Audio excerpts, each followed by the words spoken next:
ఇంటికి మీరే budget పద్మనాభమా?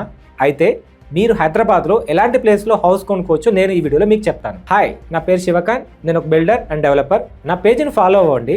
Real ఎస్టేట్కి సంబంధించిన చాలా వాల్యుయబుల్ ఇన్ఫర్మేషన్ ఈ పేజ్లో ఉంటాయి. సో బడ్జెట్ పద్మనాభం అంటే మనం ప్రతిదీ బడ్జెట్ చూసుకునే కొంటాం.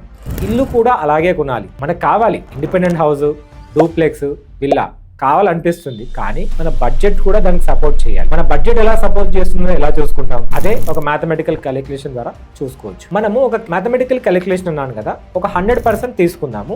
అందులో 40% మీ డైలీ యూటిలిటీస్ గురించి, మీకు అవసరమైన నిత్యావసరాల గురించి పక్కకు పెట్టుకోవాలి. బ్యాంక్ మాత్రం మిగతా 60%నే మీరు ఈఎంఐ కట్టగలుగుతారు అని చెప్పి కన్సిడర్ చేస్తుంది. ఆ 60%లోనే మీకు సంబంధించిన ఈఎంఐస్ అన్నీ వస్తాయి. మీకు సంబంధించిన కార్ లోన్ కానీ, బైక్ కానీ, పర్సనల్ కానీ, హౌసింగ్ లోన్ కానీ అన్నీ కూడా ఆ 60%ఏ బ్యాంక్ కన్సిడర్ చేస్తుంది.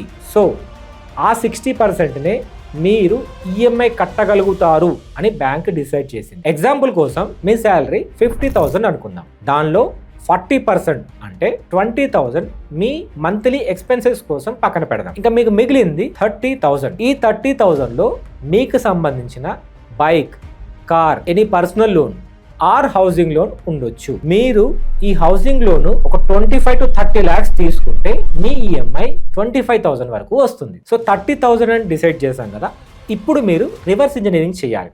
అదే ఈ 30,000 ఈక్వేటెడ్ మంత్లీ ఇన్స్టాల్మెంట్కి మీకు హౌస్ వస్తుందా, అపార్ట్మెంట్లో ఫ్లాట్ వస్తుందా మీరు డిసైడ్ చేసుకోవచ్చు. ఒకవేళ మీరు డౌన్ పేమెంట్ కట్టాలి అనుకుంటే, డౌన్ పేమెంట్ కట్టిన తర్వాత మీకు 30,000 ఈఎంఐ వచ్చేలాగా కూడా మీరు ఆ ప్రాపర్టీని ఓన్ చేసుకోవచ్చు. మీ శాలరీ ఎంతో నాకు కింద కామెంట్లో కామెంట్ చేయండి.